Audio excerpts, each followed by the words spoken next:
అంటే ఇది రక్త చరిత్ర, ఇప్పుడు రక్త చందన చరిత్ర కాదు.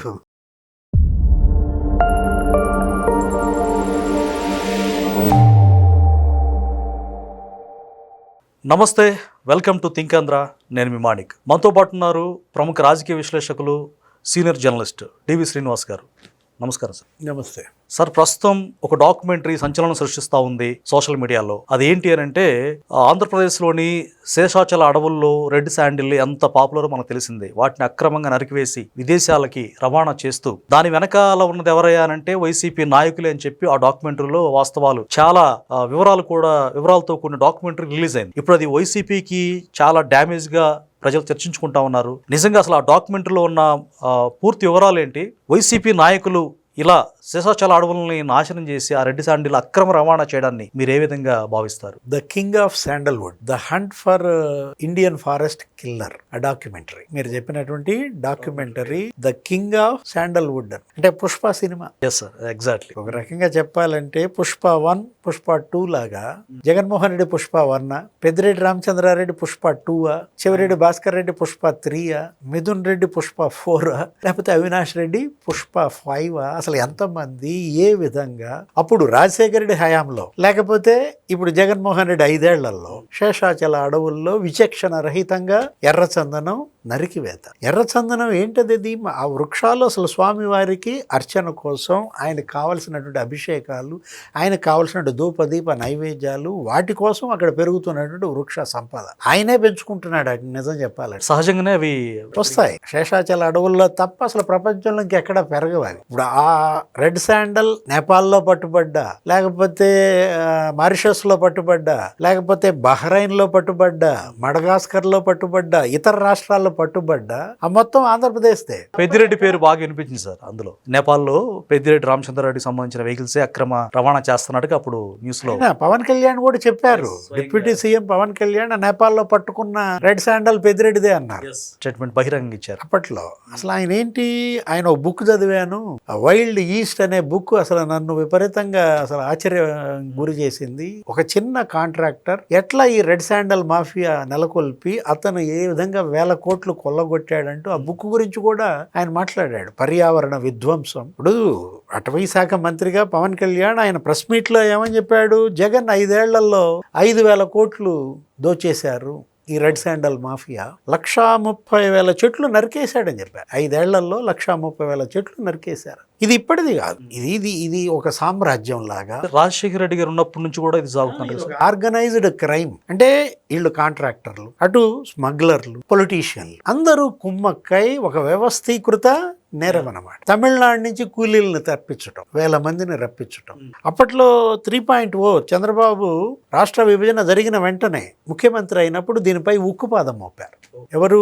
అతను పారిపోయాడు, ఆ కొల్లం గంగిరెడ్డి అనేవాడు. ఆ రిజల్ట్స్ రాగానే జగన్మోహన్ రెడ్డి ఓడిపోయాడని తెలవగానే జంప్, బహ్రైన్, మడగాస్కర్ ఎక్కడెక్కడో తిరిగాడు. అప్పుడు వేటాడారు. చంద్రబాబు ముఖ్యమంత్రిగా పోలీస్ అతని కోసం స్పెషల్ ఒక టీం వెళ్ళాయి, పట్టుకొచ్చాయి. ఎక్కడ?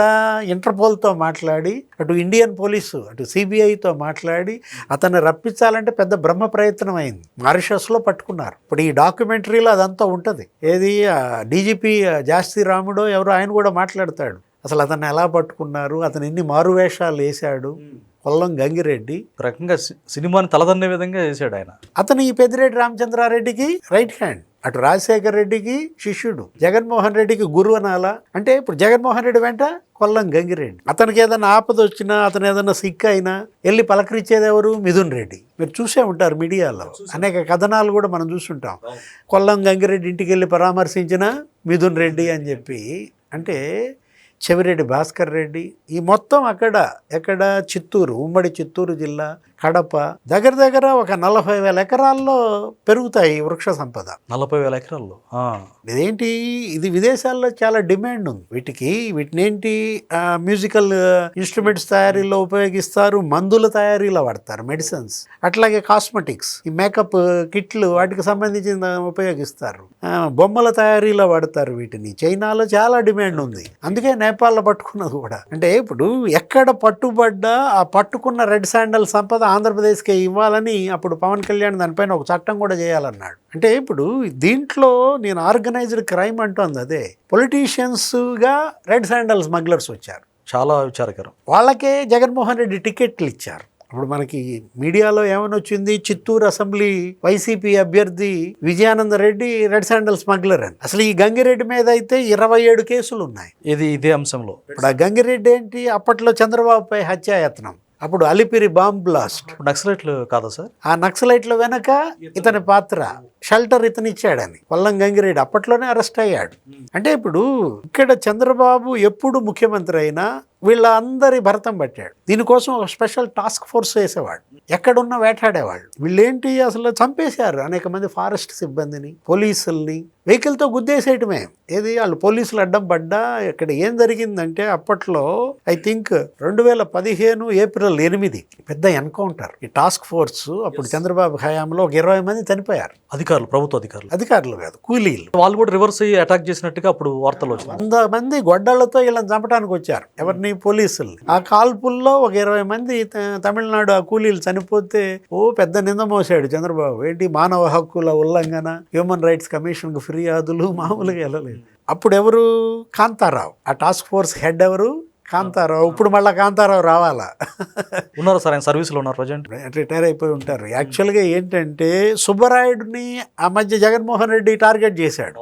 అంటే సుబ్బరాయుడిని జగన్మోహన్ రెడ్డి టార్గెట్ చేయడం వెనక అసలు కారణం ఇదే. అంటే సప్త సముద్రాల పదం కూడా ఈయనకే వాడాడు. ఏది సప్త సముద్రాల అవతలున్నా నిన్ను లాక్కొస్తా సుబ్బరాయుడు అన్నాడే. అది ఎందుకు అనుకుంటున్నారు? అదేదో వైసీపీ వాళ్ళ మీద కేసులు పెట్టినందుకు కాదు. ఈ ఎర్రచందనం విషయంలోనే రెడ్ శాండల్ స్మగ్లర్స్ మీద భరతం పట్టాడు. దానికి కూడా ఆయనే టాస్క్ ఫోర్స్. అప్పుడు కాంతారావు, ఇప్పుడు సుబ్బరాయుడు వీళ్ళని వేటాడాడు. అంటే నువ్వు మా వాళ్ళని అరెస్ట్ చేస్తావా, మా వాళ్ళని జైల్లోకి పంపిస్తావా? గంగిరెడ్డి చెప్పి మాట్లాడిచ్చాడు అనమాట జగన్మోహన్ రెడ్డితో. ఇప్పుడు ఈ లిస్టు నీకు చదవాలంటే ఇది చాలా పెద్ద లిస్టు ఉంటుంది. ఏది ఇప్పుడు దీంట్లో వచ్చేసరికి నీకు వైసీపీ లీడర్స్ ఇప్పుడు కొల్లం గంగిరెడ్డి ఎన్ని కేసులు అని చెప్పాను? 27 కేసులు ఉన్నాయి. అసలు అతనికి ఏపీఎస్ఆర్టీసీ వైస్ చైర్మన్ చేశాడు. ఎవరు? అసెంబ్లీ టికెట్ ఇచ్చిన ఆయన చిత్తూరు విజయానంద రెడ్డి. 2 పోస్టులు అనమాట. అటు బీఫామ్ ఇచ్చాడు, ఏపీఎస్ఆర్టీసీ వైస్ చైర్మన్ చేశాడు. ఆ తర్వాత నాగభూషణం, చెవిరెడ్డికి right hand, Chandragiri. Next Ashok Reddy, అది కూడా అదే చంద్రగిరి, చెవిరెడ్డి బ్యాచ్. ఇదంతా కూడా గజ్జల శ్రీనివాసరెడ్డి. అసలు ఇతనైతే ఆ తెలుగుదేశం నాయకుడు ఏమని ఆరోపించారు? ఆ జీప్తో పోలీసులను గుద్ది ఆ కానిస్టేబుల్ని చంపింది ఇతని వాహనమే అన్నారు. ఇతని భార్య వైసీపీ జడ్పీటీసీ. ఆ తర్వాత ముద్దా వెంకట సుబ్బారెడ్డి, ఇతని దగ్గర నీకు రైల్వే కోడూరు పుల్లంపేట. నెక్స్ట్ ఇప్పుడు నాగేశ్వర రెడ్డి, అతను వచ్చేసరికి అవినాష్ రెడ్డి రైట్ హ్యాండ్. మొత్తం కీలక వ్యక్తులకు దగ్గర ఉన్న వ్యక్తులు. తర్వాత ఒకడున్నాడు ఎంపీటీసీ అభినవ్, ఈ పెద్దిరెడ్డికి పెట్టితను వైసీపీ ఎంపీటీసీ. అంటే వైఎస్ఆర్ కాంగ్రెస్ పార్టీయే కాదు, వీళ్ళు ఏం చేస్తారో తెలుసా? వీళ్ళు తెలుగుదేశం అధికారంలోకి వస్తే మళ్ళీ అందులో చేరతారు, జనసేనలో చేరుతారు. ఎవరు అధికారంలోకి వస్తే ఆ పార్టీలో చేరటం, వాళ్ళ స్మగ్లింగ్ని యథేచ్ఛగా చేసుకోవటం, పోలీసుల్ని వేధించటం, చంపటం. ఇది ఇవాళ ఉక్కుపాదం మోపాలి. ఇప్పుడు వచ్చినటువంటి ఈ డాక్యుమెంటరీ ఇదేంటంటే ఆయన జర్నలిస్టు మన డక్కన్ క్రానికల్కి చేసి ఉంటాడు, సుధాకర్ రెడ్డి అని, ఉడుముల సుధాకర్ రెడ్డి. అతనేంటి ఇన్వెస్టిగేటివ్ జర్నలిస్ట్. ఆయన బ్లడ్ శాండర్స్ అని ఒక బుక్ రాశాడు. ఏంటది?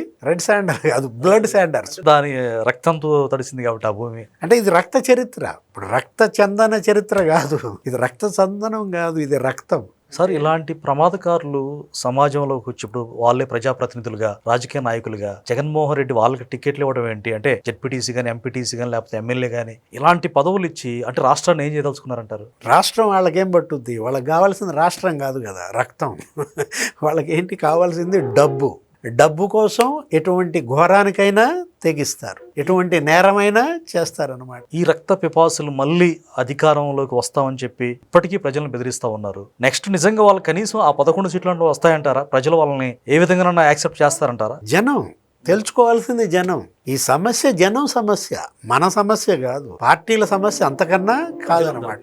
ప్రజలే ఈ సమస్యను పరిష్కరించుకోవాలి. ఎవరు ఇవాళ మమ్మల్ని ఇవాళ మా సమస్యలు పరిష్కరిస్తారు, మాకు ప్రతినిధిగా ఉంటారు అనేది నిర్ణయించుకోవాల్సింది వాళ్ళే. వాళ్ళ ద కింగ్ ఆఫ్ శాండల్వుడ్. ఎవరిక్కడ the king of sandalwood? King అనాలా, విలన్ అనాలా? విలన్ ఆఫ్ శాండల్వుడ్ అనాలి ఒక రకంగా చెప్పాలంటే.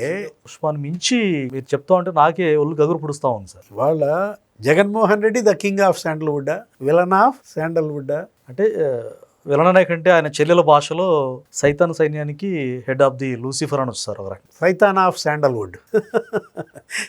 సైతాన్ ఆఫ్ శాండల్వుడ్. ధన్యవాదాలు సార్. నమస్తే.